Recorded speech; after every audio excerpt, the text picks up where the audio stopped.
Good evening, friends. I'll be doing two sessions tonight. This is the first one, and the second one is in a chat with Tutor CEO Nandu, will be at 7 p.m. tonight. These are two separate sessions. You can join them separately. In a shocking incident, Bollywood actor Sandeep Nahar, who had acted with Sushant Singh Rajput in MS Dhoni, An Untold Story, and also with Akshay Kumar in Kesari, died after leaving a note on Facebook in an alleged suicide attempt. Actor Sandeep died allegedly by suicide on Monday, hours after he wrote on his Facebook about his intention of taking the extreme step.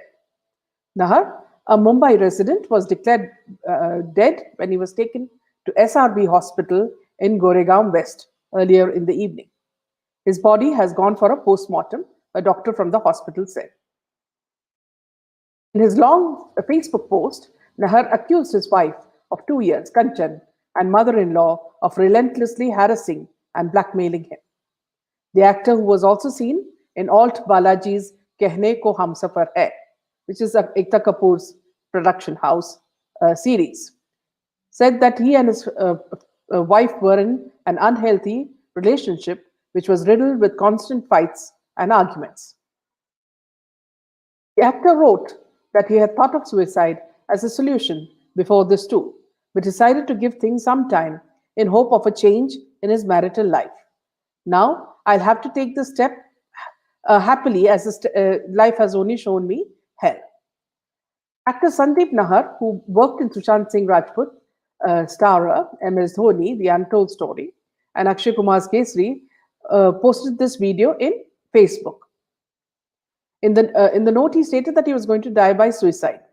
He also added that no one from his family should be made responsible for his actions. The actor said he had been going through a lot of problems, personal as well as professional. From this, you should know that so many cases that we've been covering, it's the same problems. They've been facing both personal as well as professional.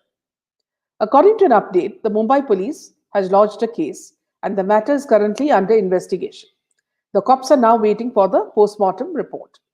His wife told police that she, along with two others, recovered his body in a hanging condition. Deputy Commissioner of Police Vishal Thakur said the body has been sent for post-mortem and the exact cause of his death can be ascertained after that, he said. I hope this time they will be having pictures of him hanging, unlike Sushant. He wrote in his note in Facebook in Hindi. This was the exact translation. I don't wish to live anymore. I have seen lots of ups and downs in my life, faced them all. However, I can't bear this trauma. I know committing suicide is an act of cowardice. But there is no point in living a life where there is no self-respect and peace. My wife Kanchan Sharma and her mother Vinu Sharma never understood me. Nor they try to understand that my wife has a hyper nature. Her personality is different from mine. I can't take it anymore. Now, viewers, whether this is a suicide or not, will perhaps come out in the coming days or months, just as we have hoping for so many people like Sushant, Disha, Janvi, Kukreja, and now this person. With many actors dropping like flies in Mumbai, everything seems rather eerie. Who do you trust? And who will give you the truth, the complete truth from Mumbai? Meanwhile, in the second piece of news, in the TRP scam case, Partho Dasgupta submitted that the conversations between him and Arnab Goswami took place when Republic TV was not even in existence. Former head of the Broadcast Audience Research Council, Partho Dasgupta, on Monday told the Bombay High Court that the purported WhatsApp exchanges between him and the Republic TV editor-in-chief, Arnab Goswami, were more loose talks, and that he should not be kept in detention on the basis of these chats. This was the news from Bar and Bench. Dasgupta made the submission before a bench of Justice P.D. Naik, which was hearing the former media executive's bail plea. The Mumbai police had arrested Dasgupta in connection with its investigation into the television rating point scam on December 24th.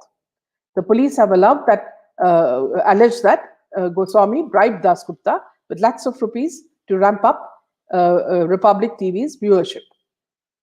During the hearing, Special Public Prosecutor Shishir Hire told the court that Das Gupta was directly involved in the manipulating of the TRPs with the help of other accused persons. They tried to manipulate the entire system of TRPs, Hire said. The TRP scam, the advocate said, happened at three levels. The barometers for measurement were installed by Bach and Hansa. He added, the viewers were paid monthly for watching their channels. The inevitable conclusion is that the information was leaked from Bach.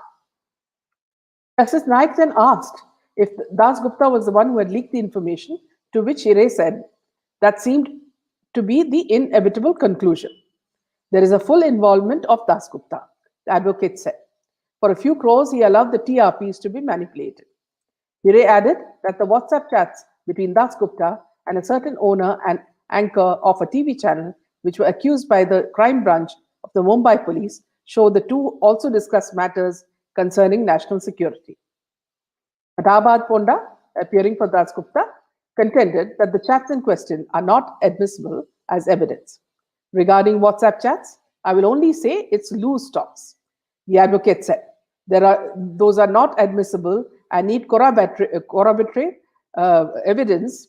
No one should be detained because of loose talks. Ponda also submitted that the alleged conversations between Das Gupta and Goswami took place at a time when Republic TV was not even in existence, and Goswami was with the Times Now news channel. The advocate added that Das Gupta's co-accused in the case was out in bail and that the Maharashtra government had made a statement before the High Court earlier this month, saying it will not take any coercive action against Goswami or any other employees of ARG, Outlier Media, which runs Republic TV channels. I'm not saying arrest them, the advocate continued, but then the whole group under Republic TV is protected and I am behind bars. Further, Das Gupta's counsel argued that the charge sheet had already been filed in the case and Das Gupta's custodial interrogation was not required anymore. Ponda emphasized that the Mumbai police had every opportunity to interrogate Das Gupta while he was in police custody for 6 days, and that there was no need for his evidence now. He also refuted the charges that Das Gupta had accepted watches and silver jewelry from Arnab Goswami in return of manipulating TRP for his channels. Das Gupta is not a public servant to be bribed, Ponda said.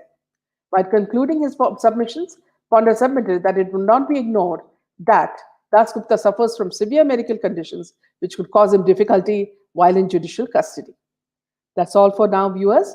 Do please join me in the chat with Twitter CEO Nandu at 7 p.m. regarding the Indian app that is going to challenge Twitter. Thank you.